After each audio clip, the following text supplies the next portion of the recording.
I'm joined now by Adam Klasfeld from All Rise News. Adam, the whole country has been watching this Epstein scandal play out. We watched as Donald Trump sued the Wall Street Journal, Rupert Murdoch, News Corp for $10 billion after the Wall Street Journal reported about the existence of a birthday card to Jeffrey Epstein for his 50th birthday that Donald Trump wrote that Trump swore up and down did not exist. Lo and behold, just released to the House Oversight Committee was the exact letter that Trump staked $10 billion on this idea that it was non-existent. So as far as the lawsuits are concerned, what happens now? What are the implications of basically lodging a lawsuit, filing a lawsuit that the reporting and this tranche of files disproves the legitimacy of all in one fell swoop?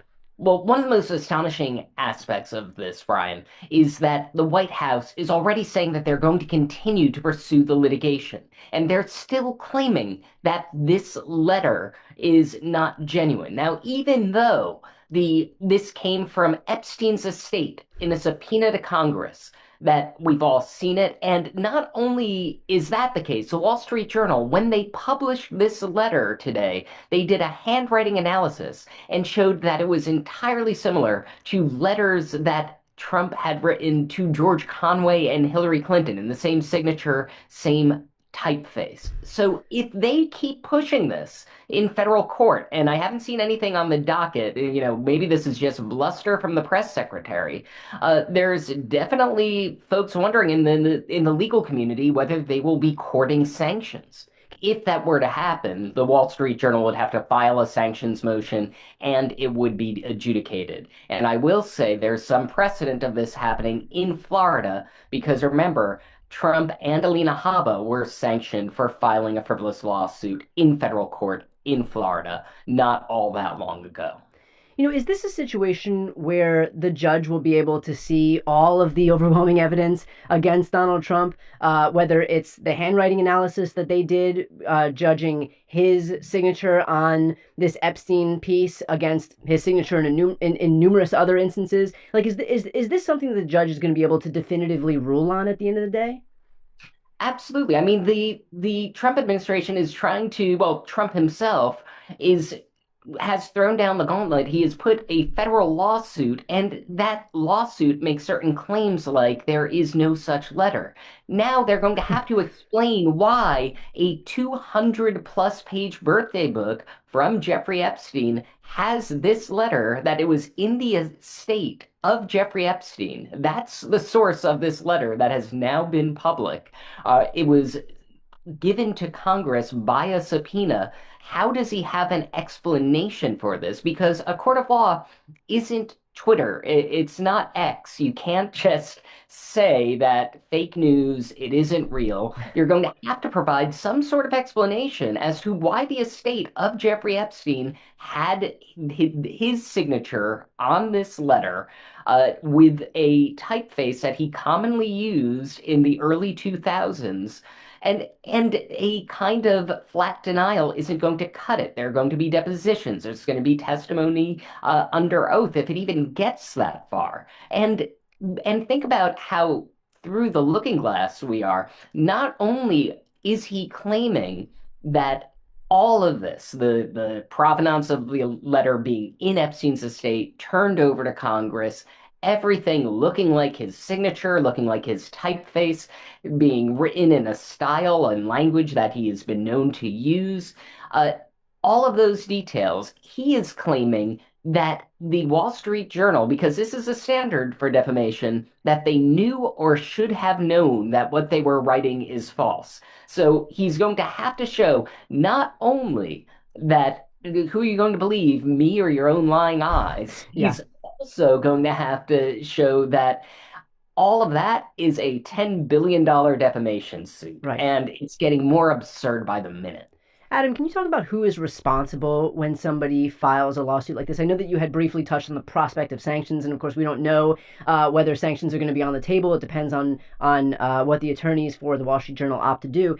But is it true that if an attorney decides to bring a completely baseless case like this to court, then that attorney, it's not just Trump who's putting himself on the line. It's actually the attorney representing him in court who's also putting himself and hers or herself and their legal license on the line as well. Is there some legitimacy to that claim? Oh, absolutely. I mean, we don't need to speculate. Alina Habba Right. had Right. been sanctioned. She was sanctioned by a federal judge for filing that infamous racketeering lawsuit, claiming that everyone was in cahoots to make Trump look bad through the Russia investigation. That was slapped down by a federal judge, and Habba and Trump were forced to pay nearly $1 million. So there are risks in making bogus claims to a federal judge. And it's not just Alina Habba. We've actually seen like a whole tranche of attorneys either lose their law licenses. I mean, Rudy Giuliani is not going to be able to practice law anymore. I believe he was disbarred in both D.C. and New York, or he's in disbarment proceedings right now. We've seen a number of other attorneys as well suffer this same fate. And I think the only thing more pathetic than watching these attorneys who've sold their souls to Donald Trump lose everything as the result of that is the fact that there is a whole new line of attorneys who are willing to do the exact same thing, thinking that somehow they'll be special, thinking that somehow Donald Trump is going to treat them differently, despite the fact that everybody who loses their political convenience for him eventually gets thrown under the bus. We've seen it happen from everybody from his own personal fixer, Michael Cohen, George Papadopoulos, Gordon Sondland, his EU ambassador and longtime donor. We saw it happen to Kayleigh McEnany. So any of the Ronna McDaniel was another one who took all the blame for these extensive losses in the 2022 midterms because he needed somebody to drop all of the blame on for that. And so in all of these instances, we watch these people, I guess, drunk off the prospect of proximity to power, align themselves with Donald Trump only to watch their own job prospects, their own future basically evaporate as the result of their allegiance to him. Absolutely. I mean, after the 2020 election, there was a parade of attorneys losing their licenses by filing bogus claims of election fraud. And remember, a lot of these attorneys would go out in the public eye saying there's a giant fraud upon the public, saying massive conspiracy theories about voting machines, Dominion, Smartmatic, you name it.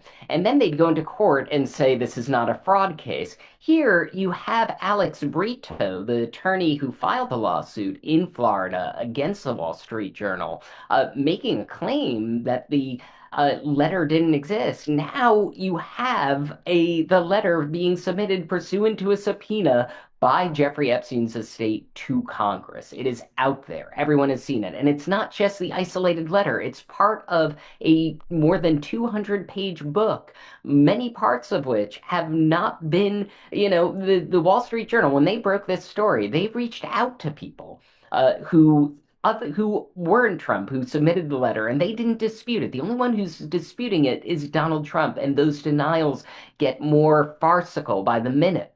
So, to your point, Brian, yes, a lot of people have lost their careers, they've lost their licenses on this altar, they have gotten sanctioned, and it will be very interesting to see where this case goes from here because you have Caroline Levitt claiming they're going to pursue this litigation. But I am very curious to see what will actually happen on the docket. I am very curious to see whether Alex Brito will continue to insist, as he did in the initial filing of the lawsuit, that this letter doesn't exist now that we've all seen it. Adam, this is obviously all straight conjecture, but I'm curious what you think happened here. For a lawyer to go into court and argue that something doesn't exist, do you think that it was Trump who told him, swore up and down that it didn't exist, knowing full well that, in the back of his mind, he clearly knew that it existed because he created it and signed it with his own hand? So do you think that the victim here was a completely unaware attorney who was just kind of thrown to the wolves, or do you think that this was a more wholesale effort to just obfuscate reality by digging in hopes that the Wall Street Journal wouldn't release it or didn't have it? Well, I think it's a very good question that someone really ought to ask Alex Brito at this point. He signed his name to this lawsuit. Yeah. That made those claims, and it'll be interesting what pans out in court. I will say this. One thing, if you really look into Todd Blanche's interview with Ghislaine Maxwell, a good portion of the interview, he's going over and over with her about this birthday book. And toward the very end of the interview, it's very strange. He chooses to end this interview by asking her about the location of the birthday book, where it might be. It's very possible, like to your question, Brian, and I think this might hint at an answer. it seems in that interview between Blanche and Maxwell that he's trying to get information about the existence of it. It's quite possible that they didn't realize that this was in the possession of Epstein's estate. Now, of course, it was subpoenaed to that Epstein's estate was subpoenaed by the House committee after one of the attorneys for Jeffrey Epstein's victims, Brad Edwards, went on, I believe, the Lawrence O'Donnell show, saying that he believed this book was in their possession. So it shows the danger of staking out that kind of categorical claim about the letter. Maybe they were confident that it didn't exist because they may or may not have had a full copy of the entire birthday book in the Department of Justice, and they did not know its whereabouts. But now we know where it was. It was in the possession of Jeffrey Epstein's estate, and it was transferred through a subpoena. It was provided to the House Committee on Oversight, and now it's public. Well, we will, of course, stay on top of this. As soon as there's any updates on this story, we'll, of course, have you back on, Adam. For those who are watching right now, if you're not yet subscribed to All Rise News, it's the outlet that Adam founded here to focus on everything legal news. So highly recommend, if you are not yet subscribed and want to support fearless independent journalism and support the work that Adam does, please make sure to sign up. I'm going to put the link right here on the screen and also in the post description of this video. If ever there was an outlet to support, this is one that I highly, highly, highly recommend. Adam, thank you so much for the time. I appreciate it. Thank you so much, Brian, as always. Always a pleasure.